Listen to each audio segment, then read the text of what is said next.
In our last video, we summarized all of the ideas that we have, all the different ways we have to tell if a series converges or diverges, and they're listed here briefly. And there are 4 tests for series convergence or divergence, and then the ideas of a geometric series and telescoping series that actually would let us find what the sum is. Now, this set of instructions, determine which of the following series converge or diverge, definitely don't mean to pick exactly, to use one of these exactly once for all of them, though I'm adding that to these instructions just as a challenge.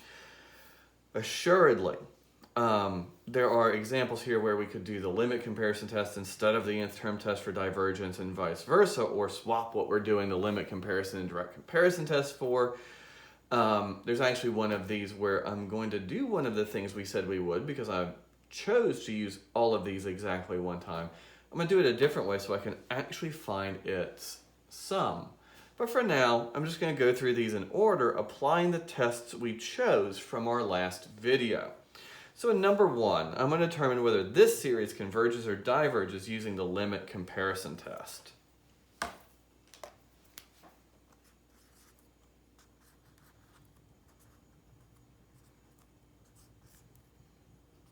Now, one of the things I was thinking when I chose the limit comparison test for this one was what series I'm going to compare this to. And if I think about the inside, it's a functioning like an 1 over n squared, right? Like an n over, excuse me, I said that wrong. A 1 over n, an n over n squared under a square root.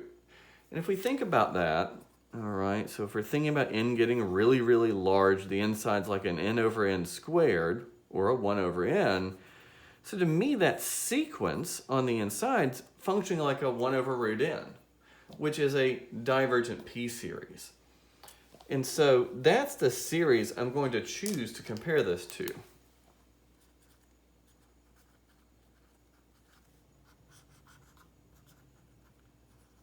One over n to the 1/2, or 1 over root n, because I happen to know that that is a divergent p-series. All right, let's use the limit comparison test. We take the limit as n approaches infinity of a quotient, the quotient of our 2 nth term formulas.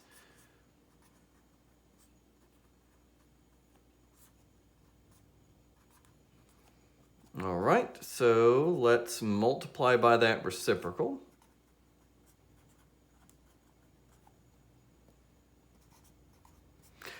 I can imagine distributing that root n through. They're both under a radical, so that would just give me the limit as n approaches infinity of the square root of n squared plus 1 all over n squared plus 1. Oops, n squared plus n on top.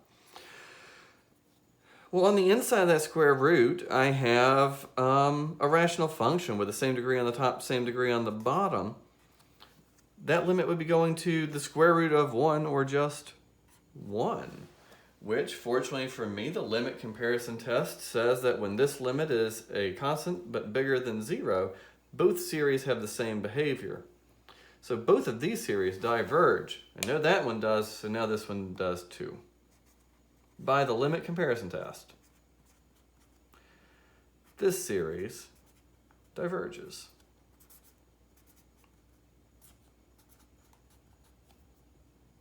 Let's write that down a little nicer. All right, so now not only do I know that this series can be thought of or determined to converge or diverge using the limit comparison test, I know it diverges. 1 down, 5 to go. In number 2, I wanted to use the nth term test for divergence.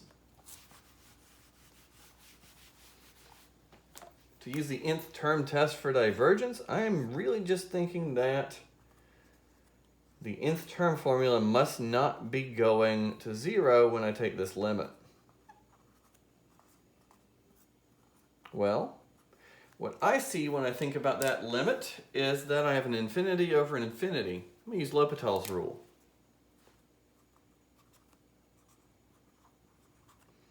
The derivative of the top divide by the derivative of the bottom, and I'm ahead of myself here. E to the n plus n was on the bottom. So I take the derivative and I get e to the n plus 1. Still an infinity over infinity. We can apply L'Hopital's rule again. I get e to the n over e to the n, and this limit is assuredly 1. The nth term test says that when this limit, the limit of the nth term, is anything other than 0, then the series must diverge.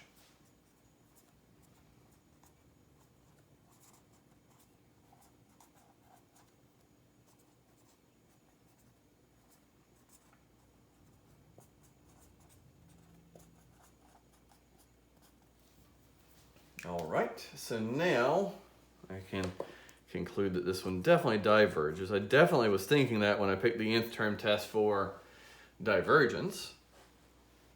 All right, and number 3, I decided that this was geometric, and I rewrote it like this, and since I've already done that arithmetic, that's the geometric series I'm going to talk about.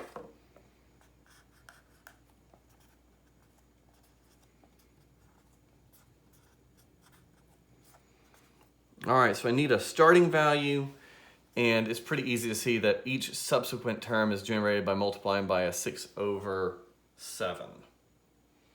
All right, let's think about that first term. We plug a 1 in, I get a 1/2 times a 6 over 7. That's a 3/7.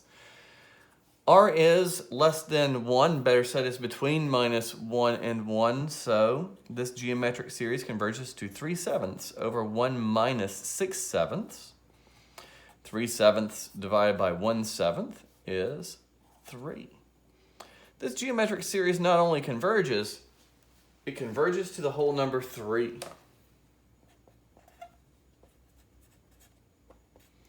That's a really cool thing. But not only do I know this converges, I know it converges to 3. So even if I could do one of these other tests on it, knowing that it's geometric is definitely the way to go. Number 4, we're going to use the direct comparison test to show that this converges.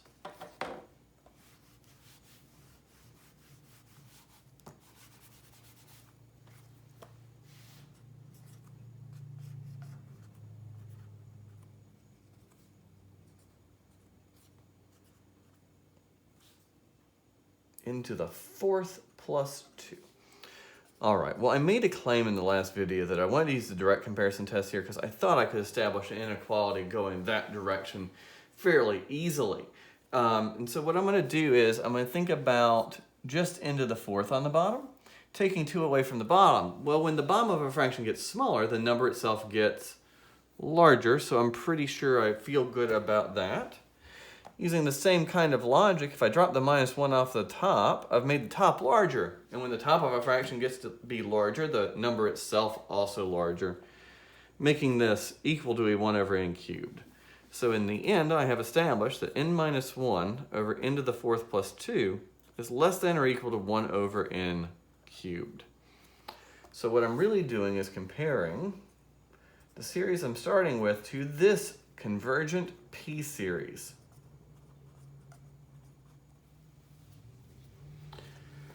All right, well, since I know this converges and I've satisfied this inequality, the direct comparison test tells me this series must converge as well.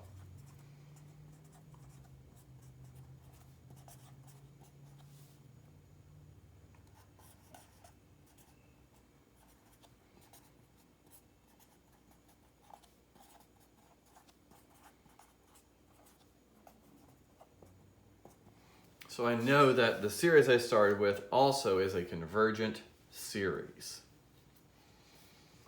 All right, 2 to go. One's telescoping and one I say I'm going to use the integral test on. So let's handle that telescoping sum first.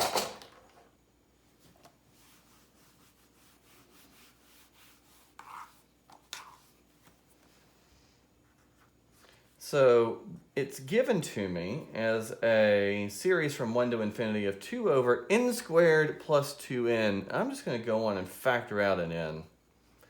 Right, and we had talked about that in our last video, allowing me to think of this as a telescoping sum after I do some partial fraction decomposition. So that nth term formula.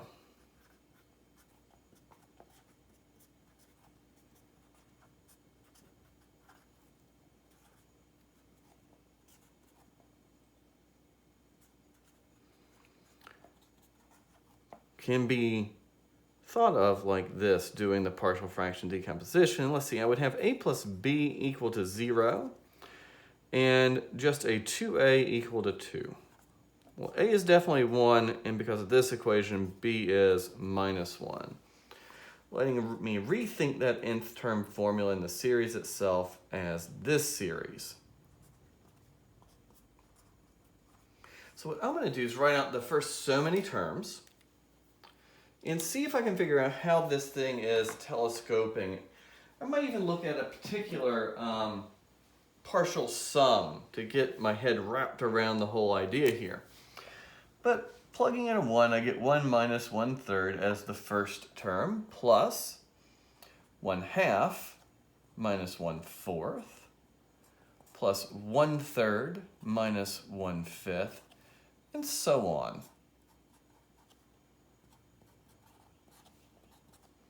I don't know, let's just go one more here, 1/7. And that would continue forever. And I noticed that this telescopes, but maybe not as nicely as one of the examples we saw before, but those 1/3s cancel, and then the 1/4s cancel. And then the next term out here would have a 1/6 in it, and I see that things just keep canceling as I go out. But let's think about S sub 5. So n is 1, n is 2, n is 3, n is 4, n is 5. I just coincidentally have written that one out. And what I would realize is that the 1 plus 1/2, nothing ever cancels either one of those. The 1/3 and the 1/4 cancel, but there's nothing, well, let's see. The 1/5s do cancel, excuse me. But there's nothing to cancel the 1/6 or the 1/7. So the fifth partial sum would look like that. And I can actually imagine that if I added the next one, I'd get the 1/6 would cancel, but there'd be a minus 1/8. And so it's like there are two positive things that nothing canceled with and two negative things that nothing canceled with, letting me write down the nth partial sum as 1 plus 1/2 minus 1 over n plus 1 minus 1 over n plus 2. Take a limit as n approaches infinity of that nth partial sum formula. These two would go to 0, and I get 1 plus 1/2 is 3 over 2. So, this telescoping sum definitely converges. And better than that, I can tell you that it converges to 3/2. Through the direct comparison test here, we did learn that this one converges, but apparently I didn't write that down. So let's go on and do that now. Leave me with one problem to go using the integral test on this last one.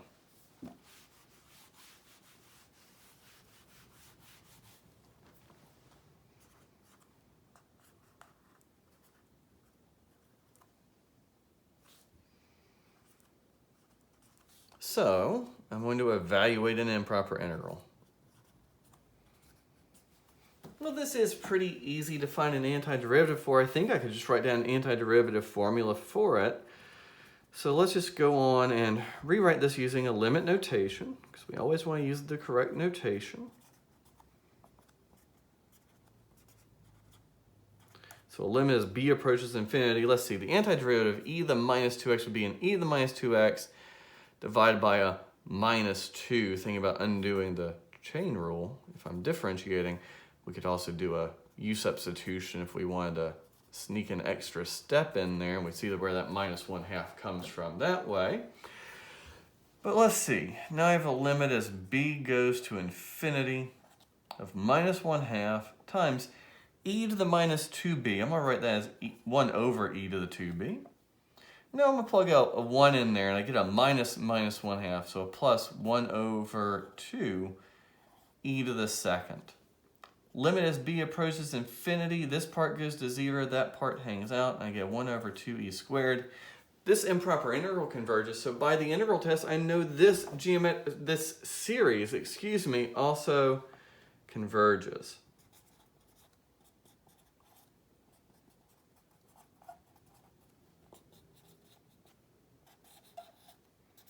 By the integral test, this series we're dealing with also converges.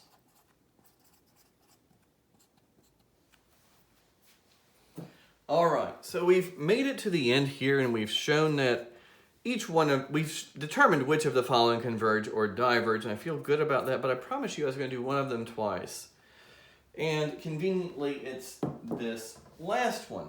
I added the restriction that we use each one of the tests one time and also find a telescoping series and a geometric series. But if I look at this series, I could rewrite it as an e to the 2n here, which I could in turn rewrite as a 1 over e squared to the n. And this itself is also a geometric series. In fact, if you play the video back a little while ago, I almost called it a geometric series when I was going through this, because it is a geometric series. 1 over e squared is a number that is between -1 and 1. This is a convergent geometric series. So even though I've done all this work to show that this improper integral converges, so I know this converges, the fact I know it's geometric is going to tell me what it converges to. The first term would be a 1 over e squared. The value of r is 1 over e squared. So let's see, this is going to converge to 1 over e squared all over 1 minus 1 over e squared. Well, that's not the prettiest number I've ever seen. But if I multiply top and bottom by e squared, it'll look a little nicer. Get a 1 over e squared minus 1. That is a pretty number. So now I not only know that this series converges, I know what it converges to. And better than that, I'm reminded that just because this improper integral converges to something doesn't mean it's what the series converges to. They both converge, but to different values. That's it for now.